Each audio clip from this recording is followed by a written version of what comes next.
Seja bem-vindo ao Echo Journal Club, o podcast que traz as últimas atualizações em ecocardiografia, de forma prática e direta. Eu sou a Bárbara Linhares e ao meu lado está o Felipe de Oliveira, criador do Eco Descomplicado.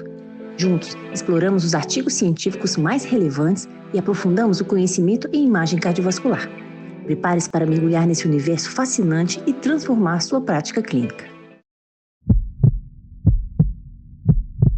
Seja muito bem-vindo, seja muito bem-vinda a mais uma edição do Echo Journal Club. Meu nome é Felipe, eu sou cardiologista e cardiografista e criador do Eco Descomplicado. E para esse projeto, eu estou aqui acompanhado da Bárbara. Olá, pessoal. Eu sou a Bárbara Linhares Landesic, sou cardiologista e ecocardiografista do Hospital Biocor Redditor, em Belo Horizonte, e sou criadora do podcast The EcoCast, que trazemos atualizações em cardiologia e ecocardiografia para vocês. Tenho certeza que, na nossa especialidade, sempre há algo que a gente pode aprender uns com os outros. Então, espero que esse seja um momento enriquecedor para todos nós. Esse é um projeto que tem por objetivo trazer aí as principais publicações das revistas mais relevantes para o nosso universo aqui da cardiografia, tentando trazer essas publicações de maneira mais acessível para você que faz eco no seu dia a dia. Tenho certeza que isso vai te ajudar também a fazer eco com mais segurança, então acompanha a gente para se aprofundar no universo da cardiografia e seguir se mantendo atualizado.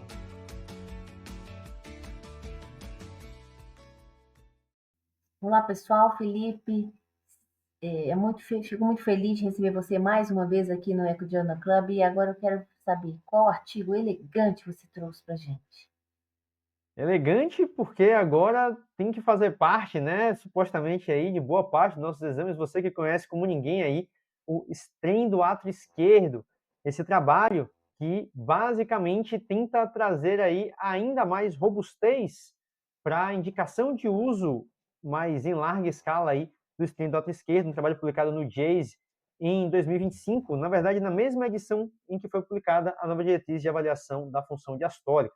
E basicamente a proposta do trabalho é muito simples, avaliar como seria a incorporação do strain do átrio esquerdo nas diretrizes, né, no fluxograma das diretrizes antigas de avaliação da função diastólica. Então, vamos lá, como é que funciona, como é que foi esse trabalho então, né? A gente sabe que até o ano de 2025 a gente usava a diretriz de 2016 de avaliação da função diastólica, onde basicamente a gente tinha dois fluxogramas, os fluxogramas A e B, onde, a depender do paciente que se apresentasse para a gente, né, com função ventricular normal, fração de ejeção preservada, a gente teria aí a necessidade de passar pelo fluxograma A, e se a gente concluísse como havendo disfunção diastólica, a gente ia para o fluxograma B, certo? E o strain do átrio esquerdo vem ganhando bastante, onde a gente no fluxograma B avaliaria a gravidade, né? A gente graduaria a disfunção diastólica a partir da presença ou não de elevação da expressão de enchimento ventricular esquerdo, né? Todo mundo já está aí careca de saber. E basicamente o strain do átrio esquerdo já vem ganhando bastante espaço já há algum tempo, né? Esse outro trabalho aqui, que não é o trabalho que a gente está usando, que a gente está avaliando hoje, ele já tinha feito algo muito semelhante, que é associar o strain do átrio esquerdo à avaliação da função diastólica por meio da diretriz antiga, aqui no fluxograma B. Então, a ideia foi basicamente pegar o fluxograma B do algoritmo da Sociedade Americana de Cardiografia, lá de 2016, e no lugar do strain do volume do átrio esquerdo, colocar o strain do átrio esquerdo e ver qual que seria ali o resultado da análise da função diastólica. E basicamente o que eles encontraram é uma redução do número de casos indeterminados com uma melhor discriminação de risco em relação a desfecho desses pacientes aí no segmento, tá? Há um pouco menos de tempo, né, um pouco mais recentemente aí, mais precisamente no ano passado, em 2024, a Sociedade Britânica veio aí com a sua nova diretriz de avaliação da função diastólica, a diretriz feita por eles mesmos para uso, claro, local, já que eles são britânicos aí. E, basicamente, nessa diretriz, eles incorporaram o uso do strain do átrio esquerdo para pacientes com função sistólica normal, ou seja, para pacientes com ventrículo esquerdo normal, a gente teria aí o uso do strain do átrio esquerdo, basicamente, para auxiliar a identificação dos pacientes com elevação da expressão de enchimento ventricular esquerdo e também trazendo aí uma novidade, que foi a criação de um novo grupo de pacientes que teria aí a redução da onda E' representando um relaxamento anormal, porém com pressões de enchimento ventricular esquerdo normais. Então, a gente teria aí a função diastólica normal, a gente teria a alteração do relaxamento sem elevação da pressão de enchimento ventricular esquerdo, dado aí apenas pela onda E', que é categorizado por idade, e, além disso, a avaliação da função diastólica, ali, a avaliação das pressões de enchimento ventricular esquerdo. Tá? E aí, como eu falei, eles incorporaram também o estrém do ato esquerdo, que permitia tanto você classificar o paciente como tendo uma disfunção diastólica com elevação da pressão ventricular esquerdo, como reclassificar o paciente que tinha parâmetros ali mistos como normal. Então, pacientes que tinham aí uma velocidade de gravitação tricúspide aumentada, um ato esquerdo aumentado, poderiam ser classificados como tendo função diastólica normal se o estrém do ato esquerdo fosse preservado e as ondas E' também fossem preservadas. Então, aqui, basicamente, foi a primeira diretriz que, de fato, incorporou o estrém do ato esquerdo no fluxograma aí para avaliação da função diastólica de pacientes com ventrículo esquerdo normal, como eu já comentei. Então, basicamente, a ideia desse nosso trabalho é pegar esse fluxograma A da diretriz de 2016 e fazer o mesmo que aquele trabalho anterior fez, que é substituir substituir o volume atrial esquerdo indexado pelo estrém do ato esquerdo de reservatório e avaliar se isso teria algum impacto em desfechos, né, em classificação dos pacientes e desfechos posteriormente.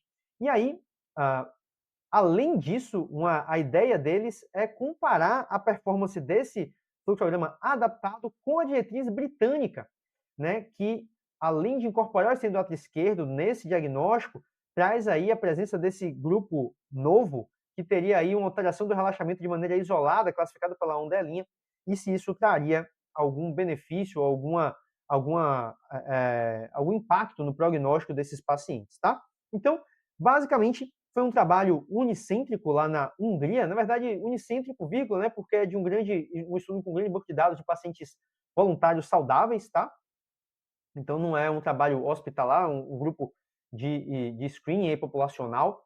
E, basicamente, eles avaliaram esses pacientes que faziam parte desse programa, que tinham os parâmetros disponíveis para análise, e analisaram aqueles que encaixariam com uma função diastólica a partir do fluxograma A. Então, eles excluíram todos os pacientes que não entrariam para o fluxograma A da avaliação da função diastólica pela diretriz da Sociedade Americana de Cardiografia de 2016, né, e ficaram somente com esses pacientes que iam para o fluxograma A, já que o objetivo era usar o fluxograma A. E, além disso, eles aplicaram ainda o fluxograma da diretriz britânica de cardiografia depois de excluir um parâmetro de exclusão que é exclusivo da diretriz britânica, que foi o estrém longitudinal global do ventrículo esquerdo, menor do que 16%. Né? Então, se esse estrém ele fosse pior do que 16%, esses pacientes também eram excluídos da análise em comparativa com a diretriz britânica, tá certo? Então, olhando, né, para os resultados da avaliação da função diastólica usando a diretriz de 2016, então usando o que a gente já fazia até pouquíssimo tempo atrás, a gente tem aí um percentual de 87% dos pacientes que tinham função diastólica normal nesse fluxograma. Aqui a gente está falando de pacientes saudáveis, tá? Voluntários saudáveis, é importante lembrar disso. 87% então função diastólica normal, 4% com disfunção diastólica e 9% de indeterminados. E avaliando aí desfecho de mortalidade por todas as causas e hospitalização por insuficiência cardíaca por meio de análise de registros locais húngaros que eles tinham acesso, eles avaliaram aí, né, a presença desses desfechos dessa curva de Kaplan-Meier. E aqui, claro, a gente percebe de maneira muito nítida o melhor prognóstico dos pacientes que foram classificados como função diastólica normal, com os pacientes com disfunção diastólica tendo o pior prognóstico. O que é curioso aqui é que esses pacientes indeterminados, eles têm uma curva de desfechos muito próxima do paciente que tinha disfunção diastólica. Aí, levantando muita dúvida sobre se realmente esses pacientes seriam indeterminados ou se eles, na prática, não seriam pacientes com disfunção diastólica, né? Se a gente não seria capaz, talvez, de reclassificar melhor esses pacientes. E aí, comparando esse algoritmo de 2016 tradicional com o algoritmo modificado proposto pelos autores, a gente teve uma reclassificação dos pacientes reduzindo o número de função diastólica de pacientes que resultaram com função diastólica indeterminado para apenas aí 70 pacientes, tá? Sendo que 73% dos pacientes que tinham função diastólica indeterminada foram reclassificados para outros grupos, tá? Notadamente, aí, a maior parte deles foram classificados para a função diastólica normal, 71%, e apenas 2% para a função diastólica, para a disfunção diastólica, ficando aí um volume, uma quantidade bem menor de indeterminados, né? Houve uma redução de 45% no número de pacientes com função diastólica indeterminada usando o esteno esquerdo no lugar do volume do átrio esquerdo. E aqui a parte interessante é que quando a gente olha para essas curvas de mortalidade do fluxograma modificado comparado com o fluxograma antigo, a gente observa um gradiente de prognóstico mais parecido com o que a gente espera numa situação como essa, em que a gente tem um normal realmente com um bom prognóstico, disfunção diastólica com prognóstico ruim, e o indeterminado no meio do caminho ali da escada de prognóstico, né, de desfechos, trazendo, portanto, aí talvez uma classificação mais apurada, né, que permita que a gente realmente classifique melhor esses pacientes usando aí o esteno do átrio esquerdo na diretriz anterior. Como eu comentei, uma das ideias também do trabalho não era só comparar com a diretriz anterior de 16, mas também comparar com a diretriz britânica, já que a diretriz britânica incorporou o esteno do átrio esquerdo no seu fluxograma, então a chance de testar aí algo que já está sendo aplicado na prática com o que os autores propõem, e também de avaliar se esse grupo criado pela diretriz britânica realmente faz sentido, se existe um pior prognóstico relacionado à classificação desse grupo. Então, só lembrando que aqui a gente tem um número menor de pacientes, já que aqui foram excluídos todos os pacientes que também, além de serem excluídos depois do fluxograma lá da diretriz americana, também tinham um strain longitudinal global do ventrículo esquerdo que era abaixo de 16%, por isso a gente termina aqui a análise com um pouco menos de pacientes, um pouco menos de 1.200 pacientes, tá? Então, na avaliação da diretriz britânica, a gente tem 95% dos pacientes que tinham função diastólica de fato normal, tá? Isso é esperado na população de pacientes, de voluntários saudáveis, né? Não eram pacientes. 2% tinham uma disfunção diastólica, uma alteração do relaxamento com pressão de enchimento normal, e apenas 2% também, 29 pacientes, tinham disfunção diastólica com elevação das pressões ventricular esquerda, tá? E, curiosamente, a gente teve aqui 7 pacientes indeterminados, né? Um percentual bem pequeno, acho que menor que 1% dos pacientes, mas mesmo na britânica acabou tendo 1% de indeterminados. Eu achei curioso essa história aí. E analisando as curvas de prognóstico, aqui mais uma vez, é bem verdade que a gente tem um N muito pequeno de pacientes, né? A gente está falando aqui apenas de 22 pacientes, num pool aí de mais de 1.000 pacientes, mas ainda assim, o prognóstico dos pacientes que tinham essa alteração do relaxamento com pressão de enchimento normal foi basicamente o mesmo comportamento prognóstico dos pacientes que tinham função diastólica normal. Então, realmente levantando aí a hipótese, o questionamento se de fato vale a pena a gente fazer essa classificação de maneira isolada, sobretudo olhando apenas para a onda E', né? Um único parâmetro aqui para chegar a essa conclusão. Então, enfim, isso aí foi o que foi observado para a diretriz britânica. E aí, comparando a diretriz britânica com o fluxograma da diretriz americana adaptado, tá certo? Então, aqui é o fluxograma da ESI, usando o strain no lugar do volume do átrio esquerdo, comparando este com a diretriz britânica, a gente tem aí, então, que naquele grupo de pacientes, a gente teria um total de 4% de indeterminados, exatamente, com 94% de normais, então, basicamente, o mesmo número de normais que a diretriz britânica, né, chegaria a essa conclusão, com 4% de indeterminados e apenas 1% de disfunção diastólica. Então, um pequeno aumento no número de indeterminados, com um acréscimo aí com uma redução, na verdade, no número total de pacientes com disfunção diastólica, certo? Então, seguindo, olhando então agora as curvas do fluxograma, a gente tem o mesmo padrão anterior, né? Esse fluxograma de cima, essa curva de cima já foi o que eu trouxe para vocês ali sobre a diretriz britânica, e agora, usando nesse grupo de pacientes a diretriz americana modificada, a gente tem aquele mesmo gradiente de prognóstico, né, de desfechos, mostrando que talvez o algoritmo de 2016, com a aplicação do strain, né, com a incorporação do strain no seu fluxograma, traria aí uma maior capacidade discriminatória dos pacientes com prognóstico intermediário. E aí talvez a gente deixar de falar de função diastólica indeterminada para chamar aí de uma disfunção diastólica leve, não sei, talvez esses pacientes aqui de fato tenham uma alteração no relaxamento sem uma elevação da suficiente ventricular esquerdo muito clara ali, não sei, aqui está sendo hipótese, nada disso foi dito pelos autores, eu estou aqui somente trazendo aí coisas que me vieram à cabeça ao ler e preparar a apresentação, tá? Então, a conclusão do trabalho, basicamente, é que o acréscimo, né, do strain do ato esquerdo no lugar do volume do ato esquerdo parece trazer um refinamento na avaliação da função diastólica, principalmente porque, na hipótese dos autores, o volume do ato esquerdo ele é um reflexo já de uma alteração crônica de função diastólica, de disfunção diastólica. E o uso do strain do ato esquerdo traria aí a ideia de função do ato esquerdo, que dessa forma seria capaz de identificar mais precocemente os pacientes que de fato têm uma disfunção diastólica com repercussão hemodinâmica, que é o que a gente quer flagrar, né? E aí, esse fluxograma trouxe uma maior discriminação, uma melhor discriminação quando comparado com o algoritmo da diretriz britânica, ao passo que reduziu a quantidade de indeterminados da diretriz americana antiga. E aqui vale destacar, né, que agora estamos já com a diretriz nova publicada e ninguém está querendo voltar a usar a diretriz antiga para aplicar exatamente o que propõem os autores.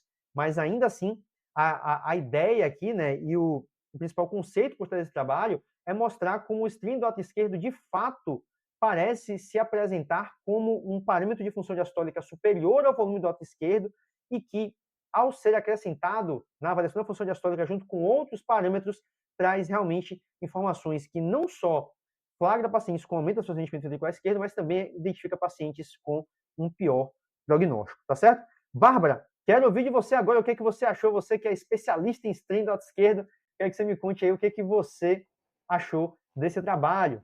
Gostou, ou não gostou? O que você pensou dele aí? Felipe, então, nos últimos anos, a gente observa uma tendência crescente da valorização do strain do ato esquerdo, principalmente do strain reservatório, em detrimento ao volume do ato esquerdo indexado, né, como marcador de disfunção diastólica. Como você disse, o volume atrial reflete uma alteração estrutural crônica, tardia, e o strain do ato esquerdo é um marcador funcional precoce, sensível a alterações hemodinâmicas, aos aumentos de pressão de enchimento. Então, essa mudança de foco é impulsionada, então, por evidências que mostram que o strain do ato esquerdo reflete melhor mesmo essas medidas invasivas, maior valor prognóstico. Então, cada vez mais a gente vai usar mais, os aparelhos vão ter que ter esse software, né, que não é tão comum no nosso dia a dia, nos nossos aparelhos. Então, é um impulso a mais para modernizarmos todos os aparelhos, temos softwares específicos, porque é uma ferramenta que vai ser a longo prazo, né? Falta os fabricantes ajudarem aí, né, o ecocardiografista aí a aumentar o acesso. Eu acho que o futuro, quem sabe, seja os algoritmos de inteligência artificial sem o uso do eletro aí, que permita que você tenha o software somente usando, mas quem sabe? Isso é coisa para o futuro. Hoje em dia, o que a gente precisa ainda é correr atrás do software e, queira ou não, acho que cada dia mais a gente vai ver a adoção, embora ainda bem que a diretriz nova, apesar de ter incorporado esse ato esquerdo no seu fluxograma, ainda permite que a gente faça essa classificação sem depender do strain do ato esquerdo. Isso é Não muito obriga, importante. não tem jeito de obrigar. Hã?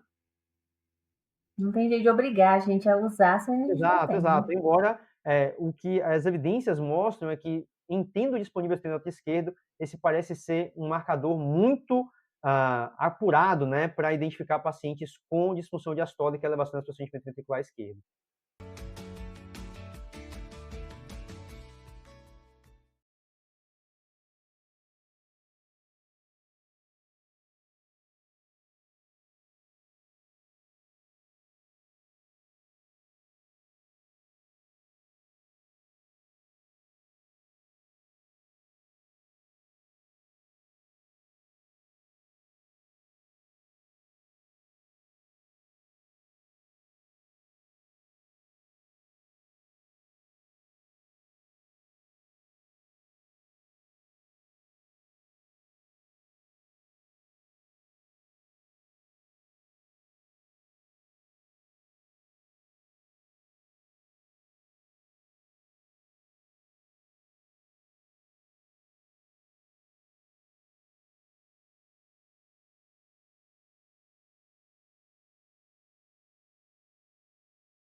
Obrigada por nos acompanhar no Eco Journal Club. Não se esqueça de seguir o canal do Eco Descomplicado no YouTube e acompanhar nossos episódios nas principais plataformas de áudio como Spotify e Apple Podcasts. Assim, você não perde nenhuma atualização sobre o mundo da ecocardiografia. Até o próximo episódio.